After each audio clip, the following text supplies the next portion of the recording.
Bismillahirrahmanirrahim. Assalamualaikum warahmatullahi wabarakatuh.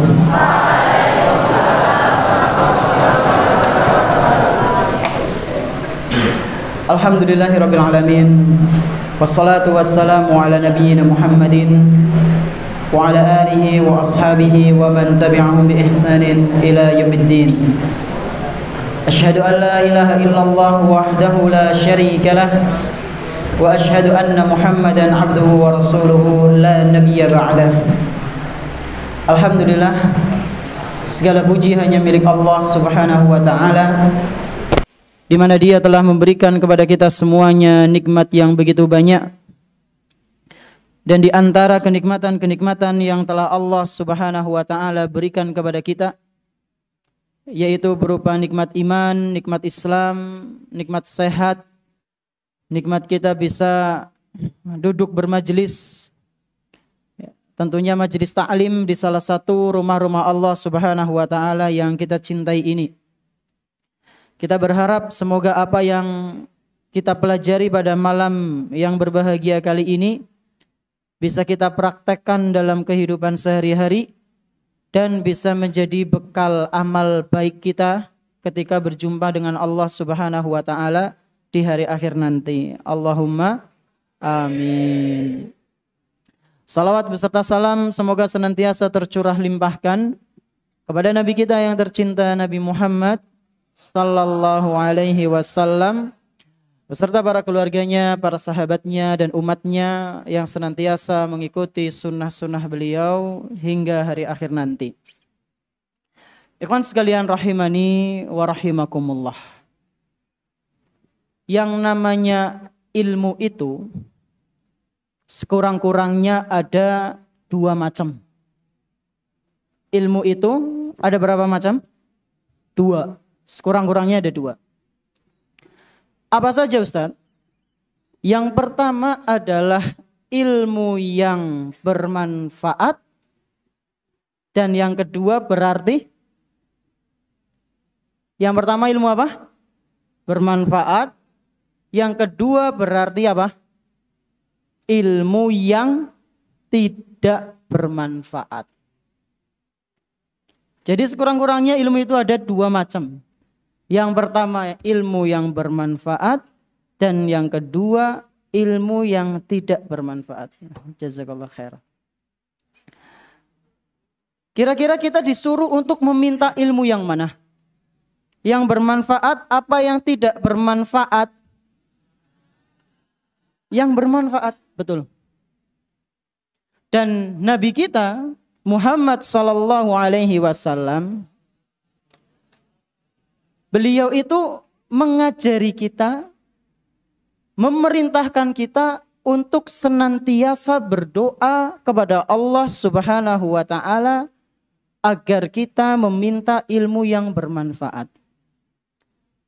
Kata salah seorang istri beliau, ya, karena beliau kan memiliki banyak istri. Di antaranya ada yang namanya Ummu Salamah.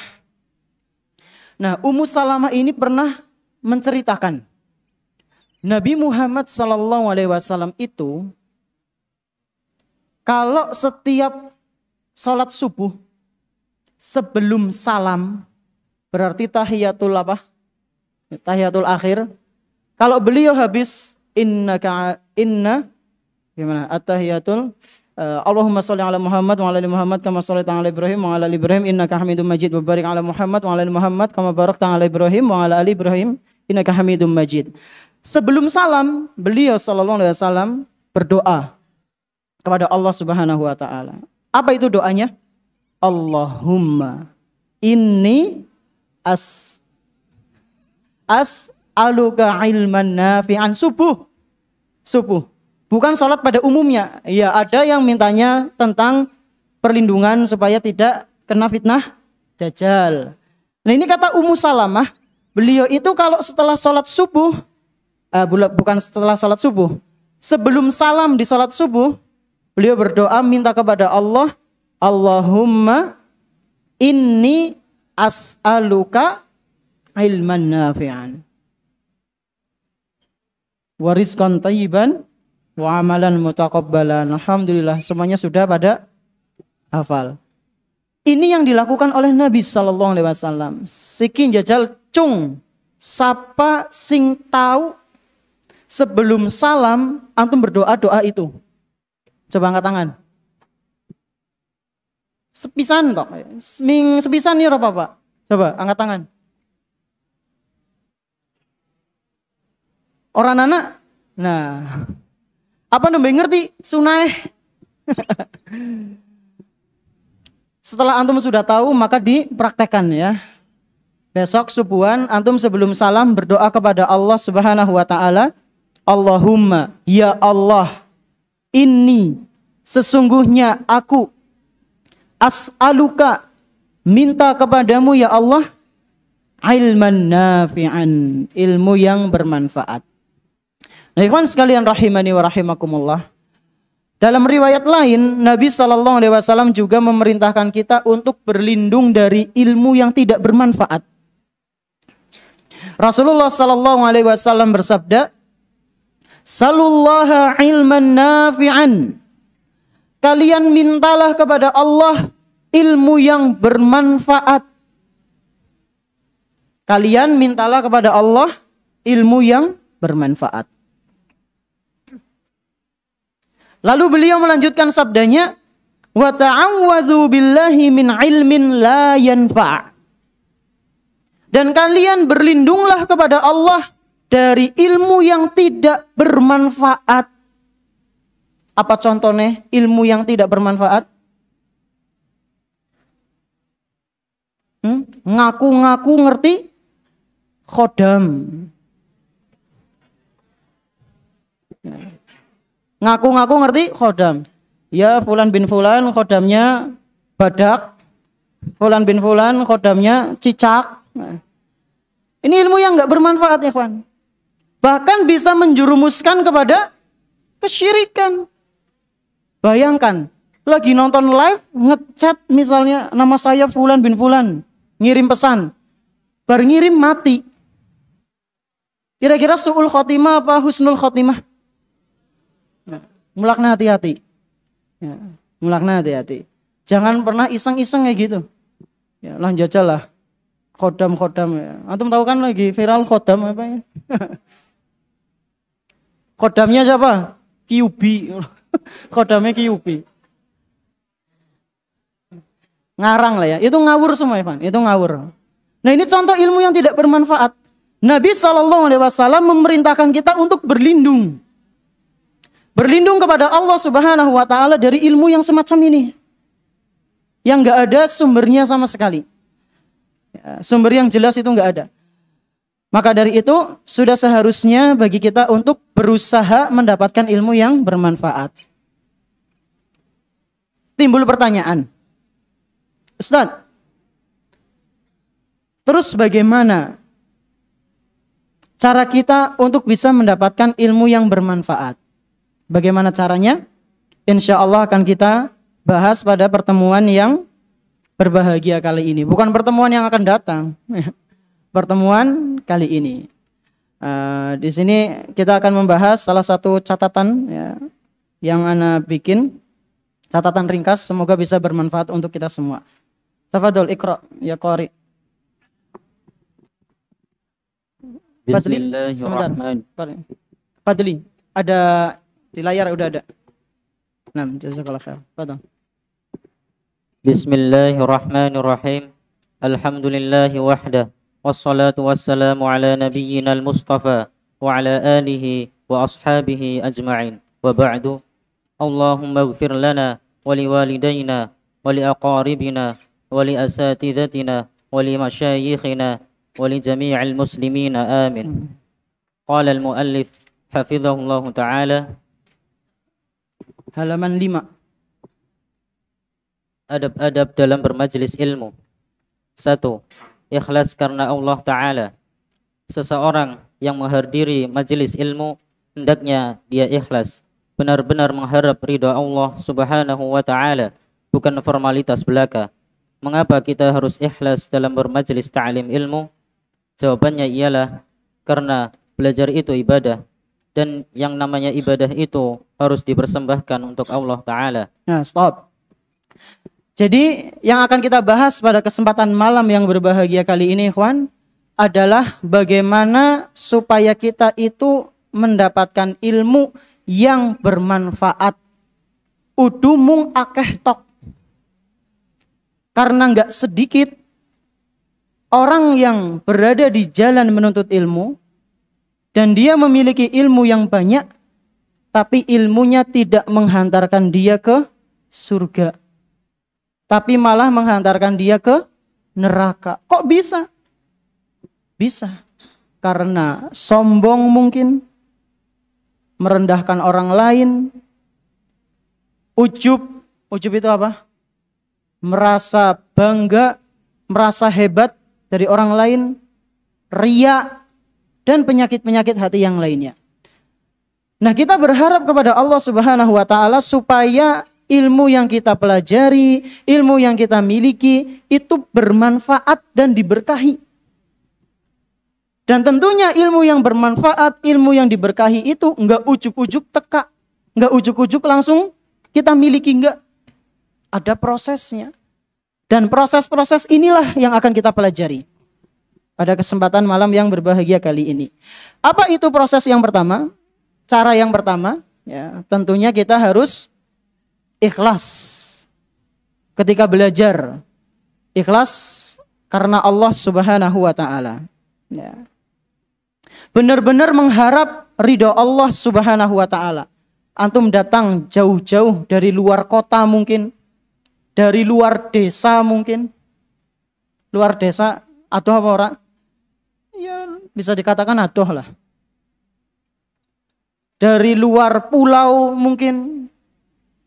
Jangan sampai kehadiran antum di pondok pesantren Darussunnah Wangon ini menjadi sia-sia karena niatnya salah. Kok ngapa sih mondok? Nyong pengen nggolet anggota.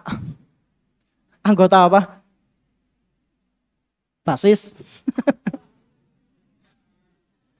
Kan niatnya salah. Ya. Ente mondok ke Darussunnah ngapain? Ben anggotane nyong nambah akeh. Ben nyong duwe kanca akeh. Ben nyong.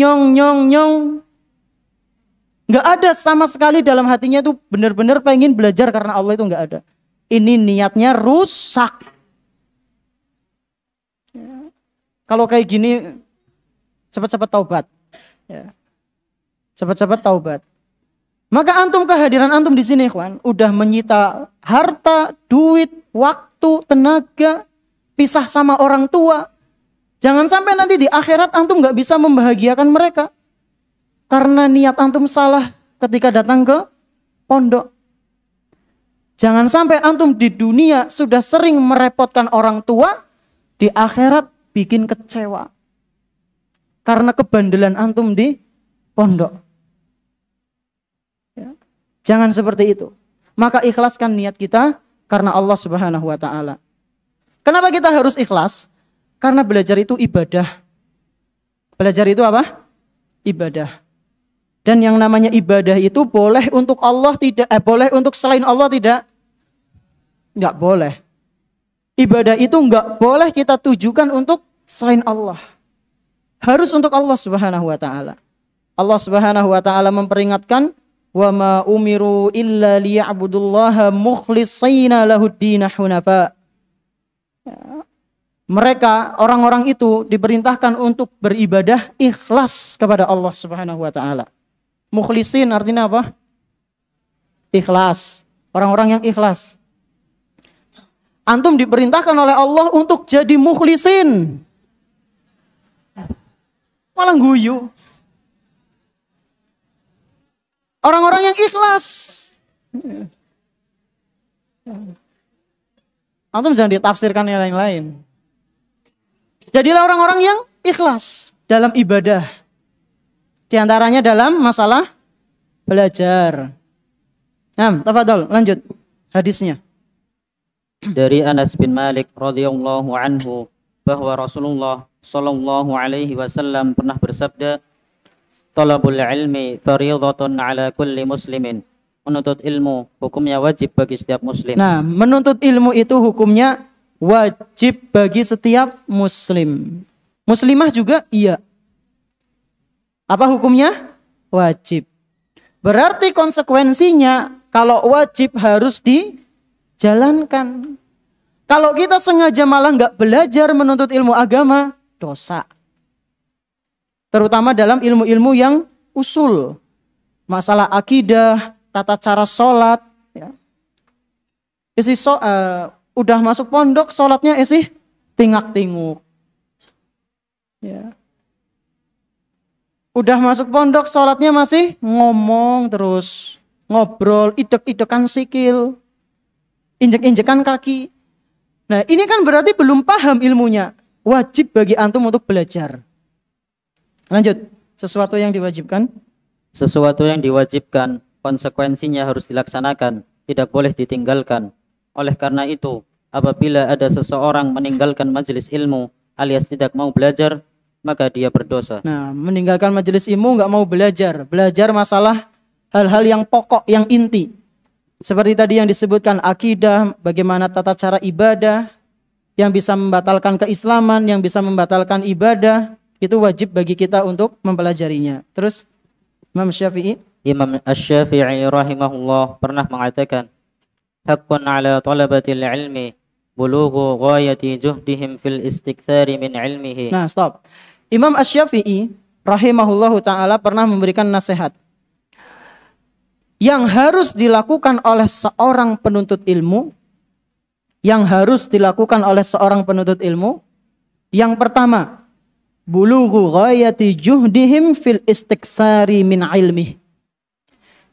Dia harus mengerahkan segala usahanya untuk meningkatkan, memperbanyak ilmunya yang bermanfaat. Ini yang pertama. Seorang penuntut ilmu harus apa? Mengerahkan usahanya semaksimal mungkin dalam menuntut ilmu. Terus yang kedua, wasabru ala kulli 'aridin duna talabihi. Yang kedua, sabar dalam menghadapi segala rintangan yang menghadang.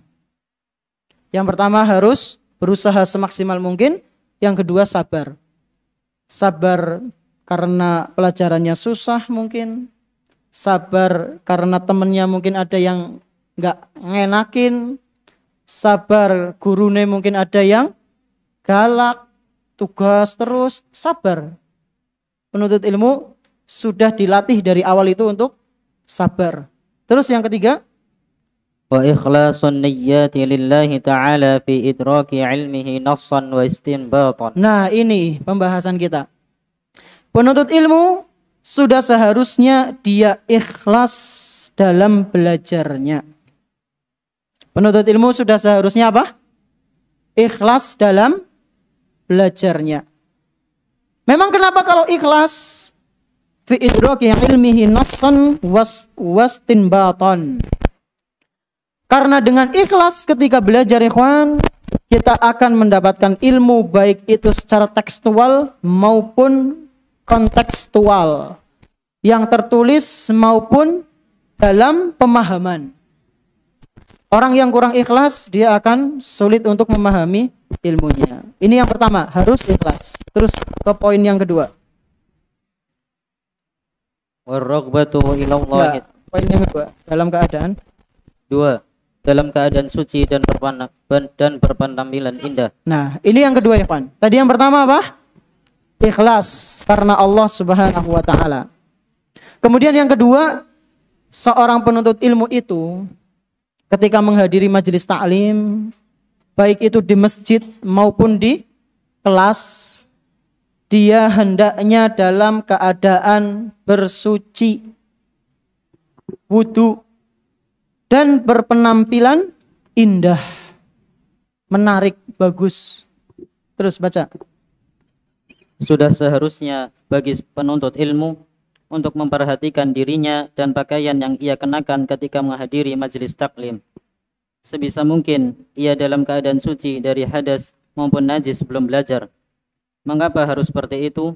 Jawabannya ialah karena dia akan berinteraksi dengan ayat-ayat Al-Quran dan hadis-hadis Nabi Sallallahu Alaihi Wasallam. Nah, itu alasannya. Kenapa Ustadz kita harus dalam keadaan suci dari hadas maupun najis? Hadas itu apa? Hadas itu apa hadas?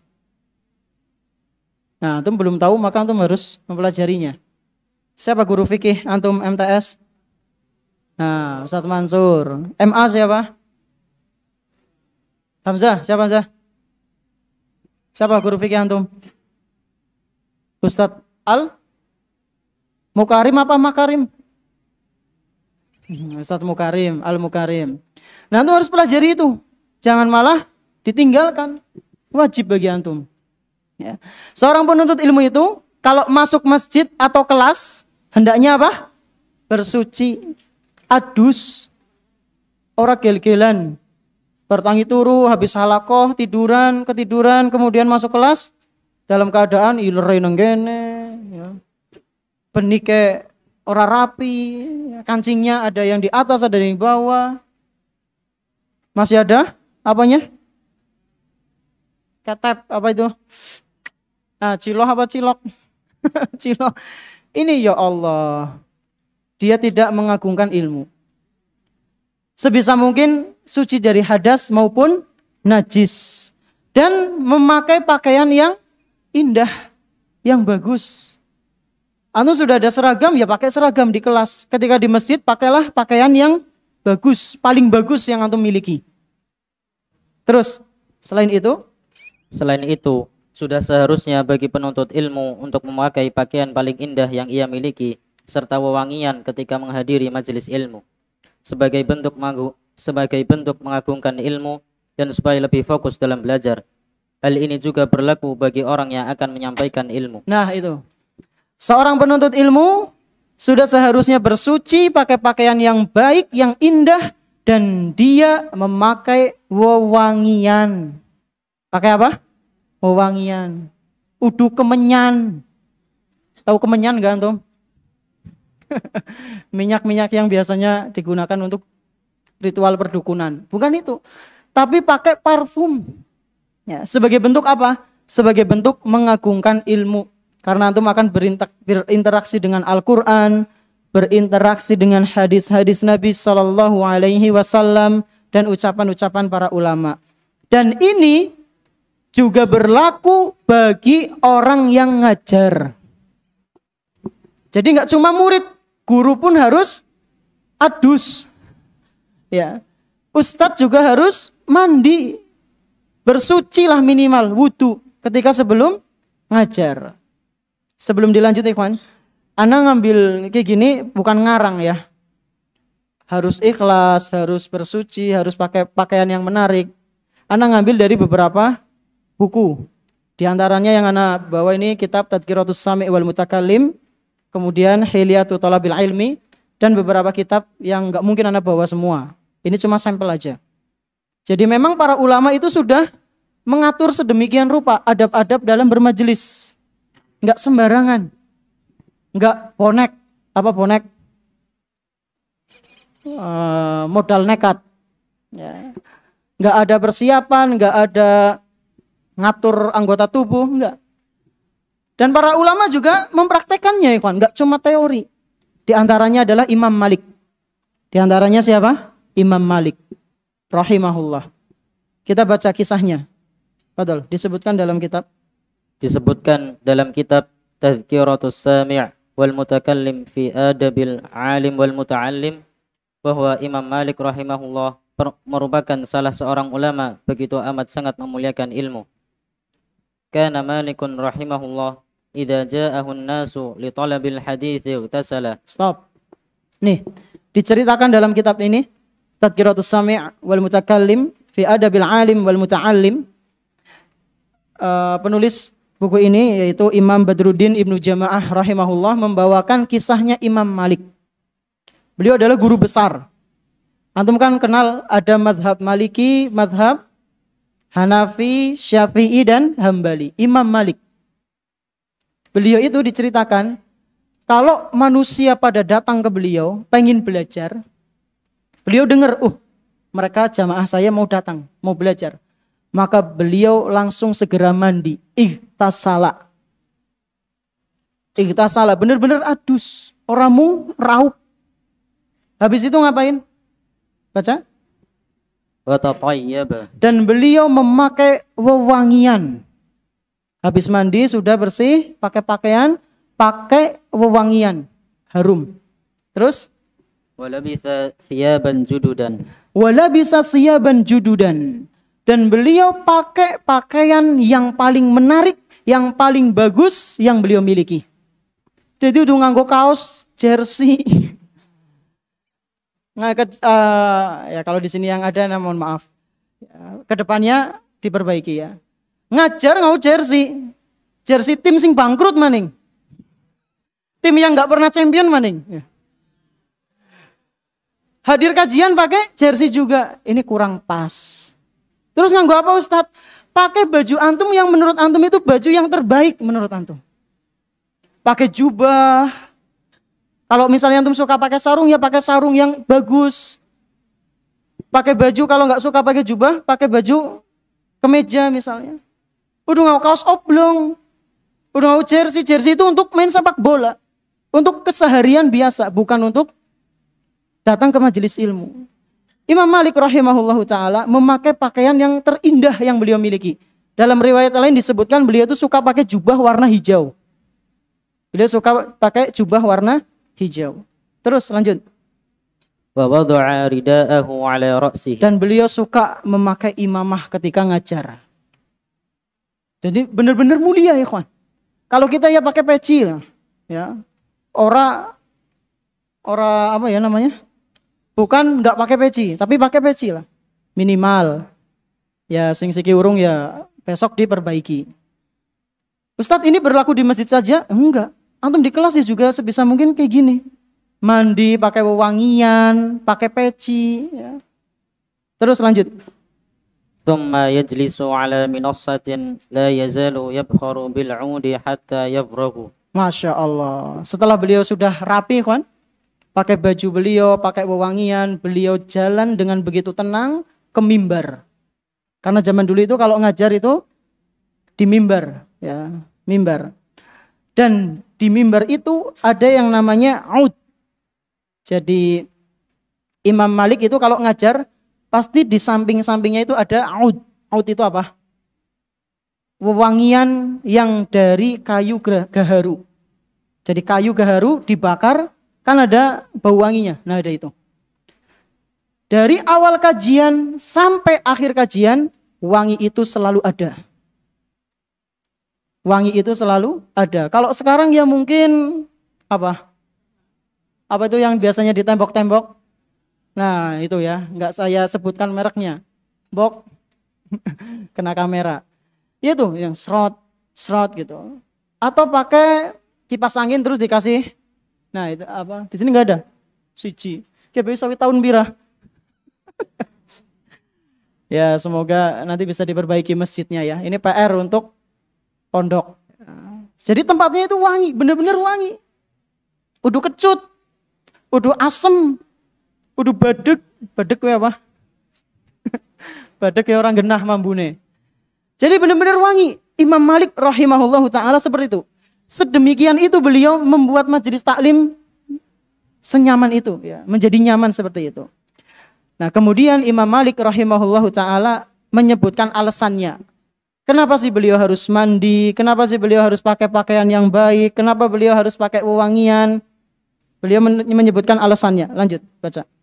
Waqala uhibbu an u'adzima. Uhibbu itu salah harokat. Uhibbu an u'adzima haditha Rasulillah sallallahu alaihi wasallam. Nah, kenapa kok beliau seperti itu? Kata beliau rahimahullahu taala, uhibbu an u'adzima haditha Rasulillah sallallahu alaihi wasallam.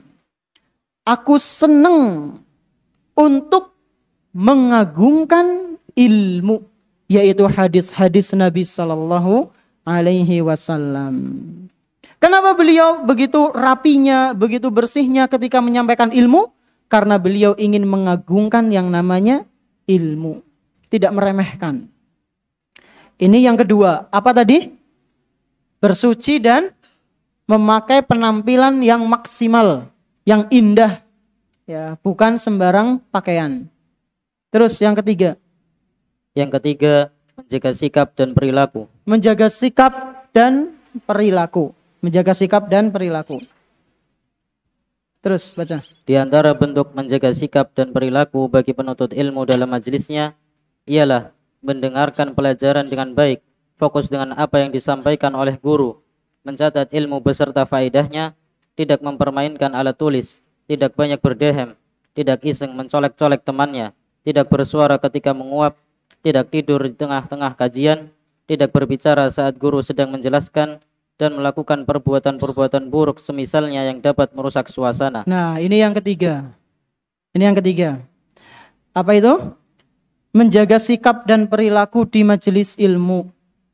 Enggak cuma di masjid tapi juga di kelas. Sekali lagi ya, enggak cuma di masjid tapi juga di kelas.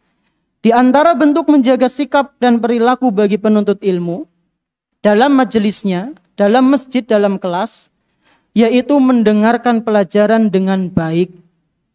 Mendengarkan pelajaran dengan baik. Ora tingak-tinguk, ora cerita dawet. Enggak mikir yang lain. Jasadnya di sini tapi ruhnya enggak tahu di mana. Ya. Nang pasar, nang kamar, nang lapangan, enggak kayak gitu. Mendengarkan dengan baik. Fokus dengan apa yang disampaikan oleh guru. Antum ketika di kelas itu fokus. Jangan malah mikir yang lain. Jangan pula mikir mengenai penampilan gurunya. Dengi si Ustadz Kia kayak gitu temen ya. Kelambine kayak gitu temen ya. Jenggotnya dengi langka ya. Jere sekolah sunnah. Antum itu gak fokus kalau kayak gitu. Ya. Fokus di pelajarannya bukan di ustadznya. Di mana? Di pelajarannya. Terus mencatat ilmu beserta faedahnya, nyatet, nulis. Bukan malah domblong ya. Kalau misalnya domblong paham ya nggak apa-apa, mending. Tapi kalau ngalamun, nggak fokus, nggak dapat tulisan, itu sangat rugi. Tidak banyak berdehem. Dehem gue apa? Itu tercela ya, Van. Itu para ulama menyebutkan sifat yang seperti itu di tengah-tengah majelis taklim, sifat yang tercela. Harus dihilangkan. Ya. Tidak iseng mencolek-colek temannya. Temannya lagi memperhatikan baik-baik, diselentiki.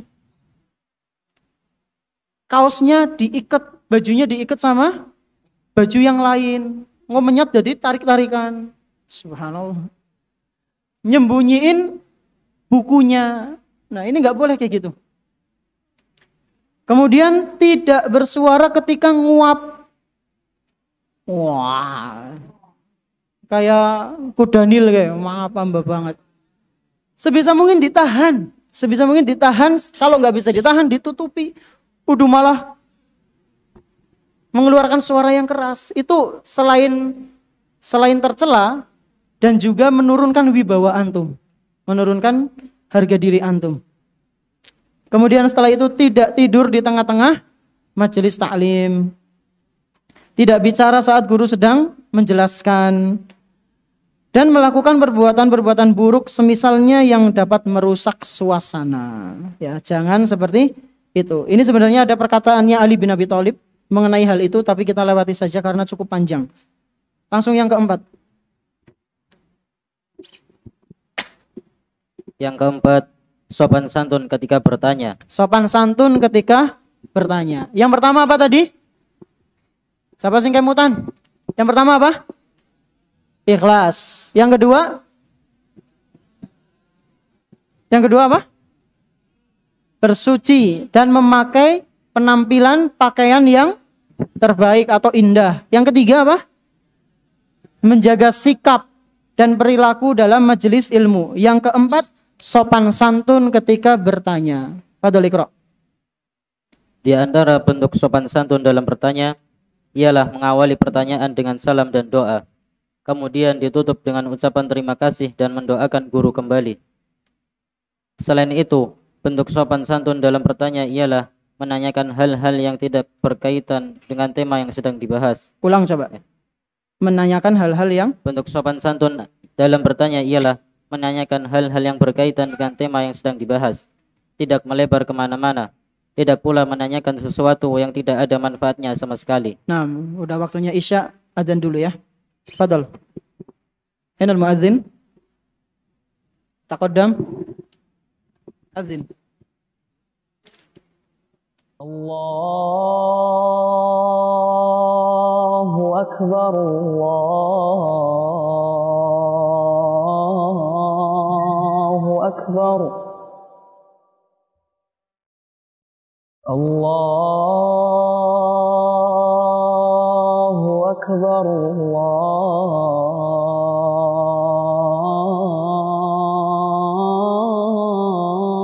Allahu akbar. Asyhadu an la ilaha illallah.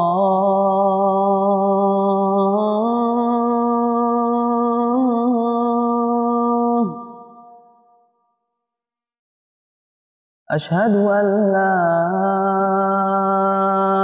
ilaha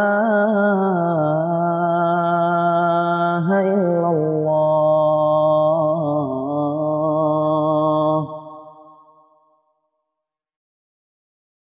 Asyhadu anna Muhammadar Rasulullah.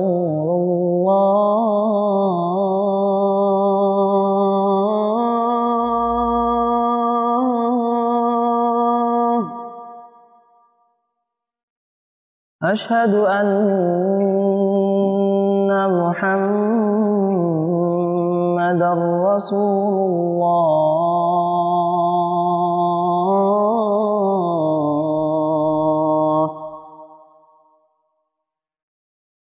Hayya 'alas shalah.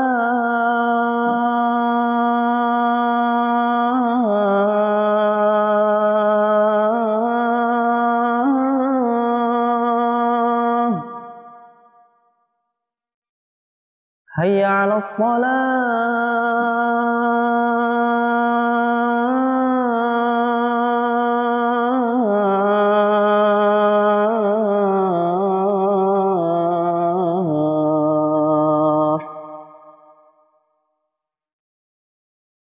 Hayya 'alal falah.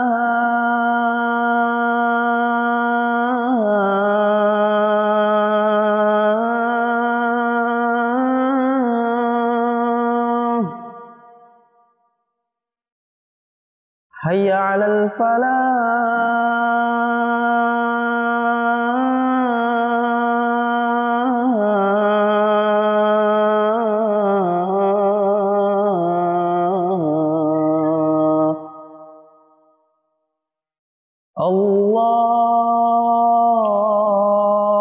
Allahu akbar,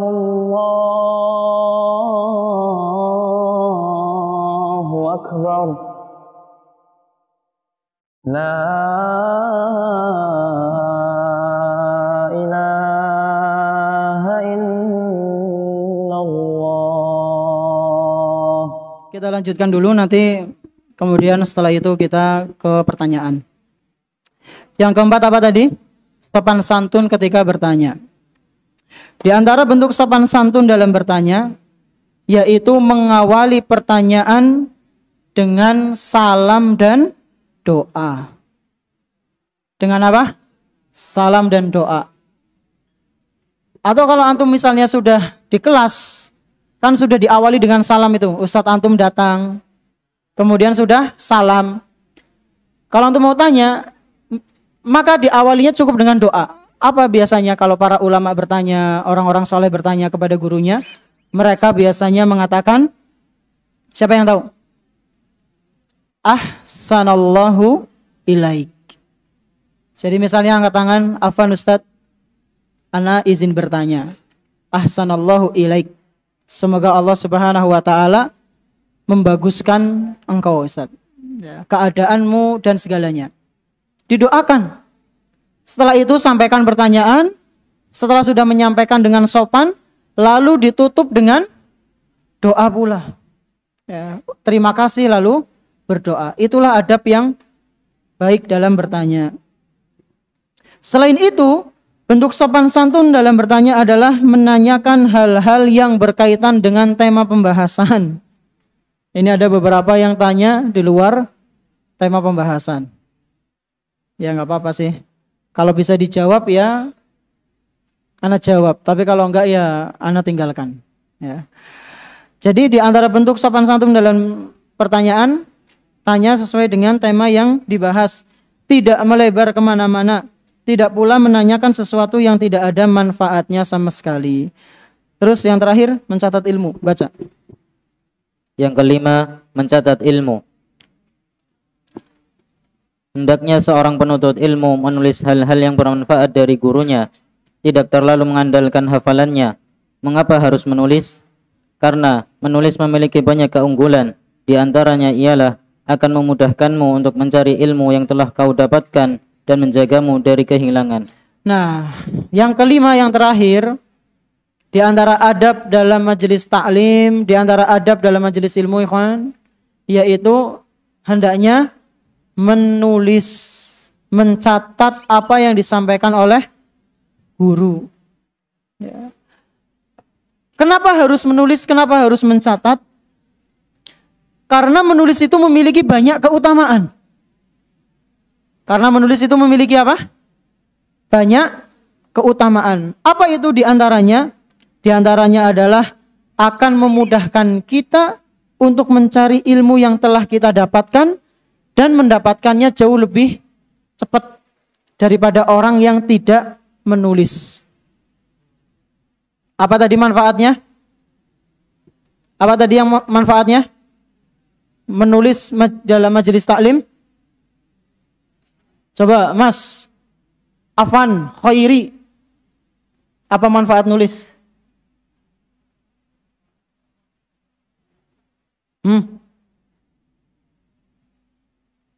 Antum bawa buku nulis kan? Apa manfaatnya? Apa? Apa manfaatnya? Depannya siapa itu? Depan antum? Nah, damar. Ya, apa manfaatnya? Yang tadi disebutkan. Walah, itu satunya. Siapa? Siapa namanya? Mana lupa? Hah? Farhan. Ya, Farhan, apa Farhan? Manfaat menulis di majelis taklim.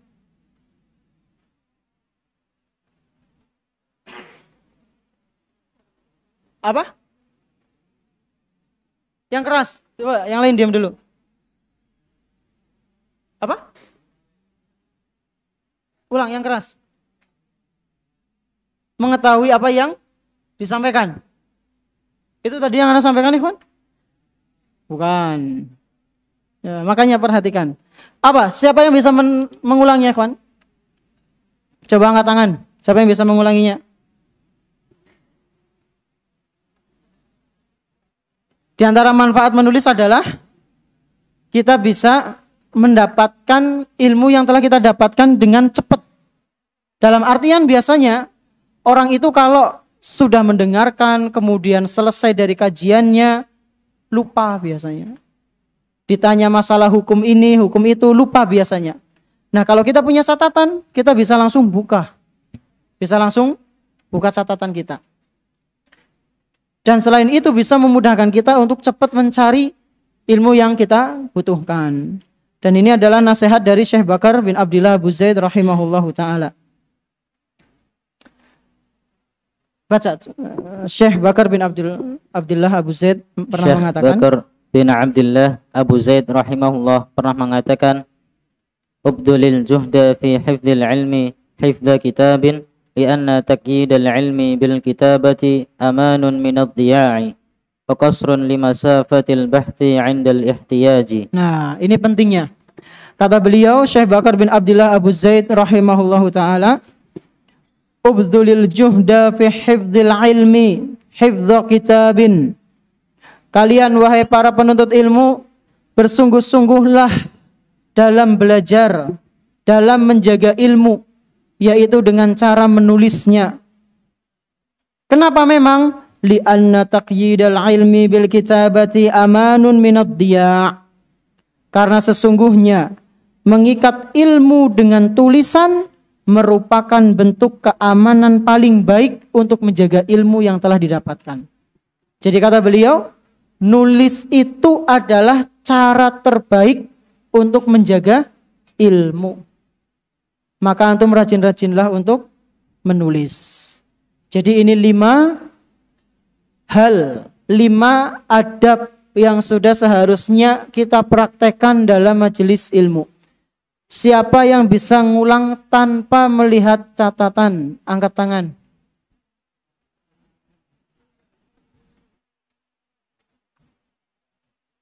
Anak kasih hadiah.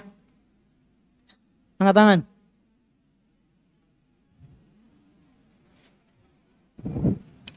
Ada enggak? Kalau enggak ada kita ke pertanyaan. Jafar, Fadol Jafar. Yang keras. Ikhlas karena Allah Subhanahu wa taala.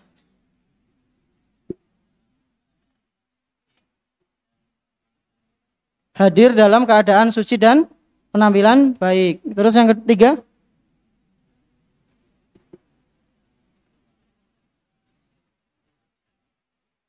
Apa? Menjaga sikap dalam majelis. Ya, sikapnya yang baik, sopan. Terus? Sopan santun dalam bertanya. Yang terakhir?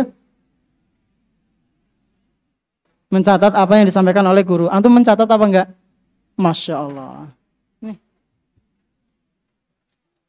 Bawa enggak ya?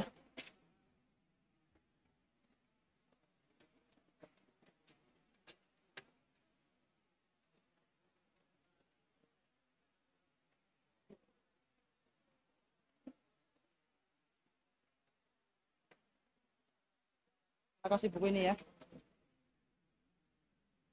Betul. Barakallahu fiik. Niatnya mau ngasih uang, tapi langkah receh. 50.000 loh, maksudnya ngasih 50.000 ya. Kayaknya nanti anak nggak bisa beli bensin. Jadi saya kasih buku saja. Tapi anak juga punya hutang ke Ja'far. Ya, insya Allah antum PPL kan ya? Waktunya senggang. Nah, insya Allah kita bulan depan insya Allah kita lunasi hutang anak. Nah sekarang ke pertanyaan Ivan. 5 menit aja ya. Bismillah. Afan Ustadz mau nanya, jika kita ingin melaksanakan sholat sunnah setelah sholat wajib, apakah harus berpindah tempat? Syukron. Enggak harus ya. Memang disunahkan pindah tempat. Alasannya kenapa? Sebagian ulama ada yang menjelaskan alasannya karena supaya membedakan antara tempat sholat wajib dan tempat sholat sunnahnya. Itu, setahu anak itu, seingat anak gitu. Jadi nggak apa-apa, antum misalnya sholat di sini, setelah selesai, kemudian sholat lagi, sholat sunnah di situ nggak apa-apa. Ada juga yang menjelaskan itu penghalangnya adalah ketika antum zikir lama di situ. Jadi pembedanya itu karena antum sudah duduk lama di situ, kemudian antum sholat di situ, jadi orang-orang sudah tahu oh dia sedang sholat sunnah. Wallahu a'lam bishawab. Assalamualaikum, waalaikumsalam. Ustaz mau tanya, apa hukum ngambil barang yang ditinggal kakak kelas ketika lulus? Yang pertama, ya, antum perhatikan barang itu kira-kira berharga apa enggak. Kalau ternyata barang itu berharga, ya antum jangan ambil kecuali sudah dapat izin. Kalau kira-kira nggak berharga, diambil nggak apa-apa. Contoh yang nggak berharga apa? Secara kebiasaan di sini, apa? Sing ora berharga gue apa? Hah? Sabun mandi misalnya. Terus apa lagi? Sabun mandi sing ora kenggo ya, maksudnya antum pengen ada sabun mandi satu kotak, ada namanya fulan gitu kakak kelas. Rumahnya jauh lagi, luar pulau. Nggak mungkin dia akan balik cuma ngambil sabun mandi itu. Nggak mungkin lah. Tuku dengan akeh. Nih gitu contohnya. Tapi kalau sabun teman antum masih ada, nggak boleh diambil. Dosa itu. Terus apa lagi yang remeh-temeh? lap misalnya pakaian yang sudah nggak kepakai, dia punya lap waktu di asrama kemudian ditinggal, antum manfaatkan nggak apa-apa. Tapi kalau kayak kitab, buku, dan ini yang kedua, antum perhatikan pemiliknya.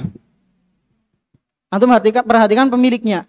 Kalau dia lebih condong ke orang yang menyia-nyiakan ilmu, nggak perhatian dengan ilmu, antum amankan terlebih dahulu. Antum amankan, bukan diambil, amankan. Ya, kemudian suatu saat ada niatan, antum coba tanyakan. Dan kalau misalnya antum mengetahui pemiliknya itu adalah orang yang perhatian dengan ilmu, misalnya buku ya, buku, maka antum jangan mengambilnya. Siapa tahu dia akan kembali untuk mencari buku tersebut. Wallahu ta'ala alam bisawab. Assalamualaikum warahmatullahi wabarakatuh. Afwan Ustadz ingin bertanya tapi mungkin di luar tema. Apakah ketika seumuran kita boleh untuk nikah syirih? Antum nulis saja salah, wis mikiri nikah syirih. Seumuran antum itu tugasnya adalah apa? Belajar. Ini dibenerin dulu nulisnya, bukan syirih ya. Dibenerin dulu baru Anda jawab nanti.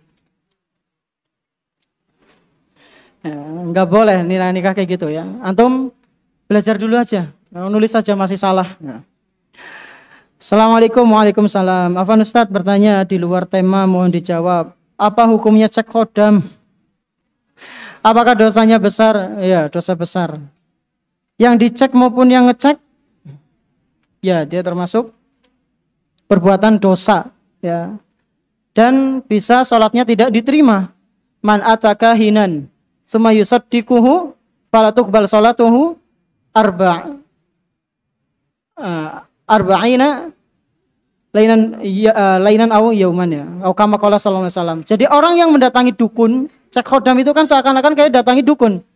Kemudian dia membenarkan apa yang disampaikan oleh dukun, maka sholatnya itu tidak diterima selama 40 hari.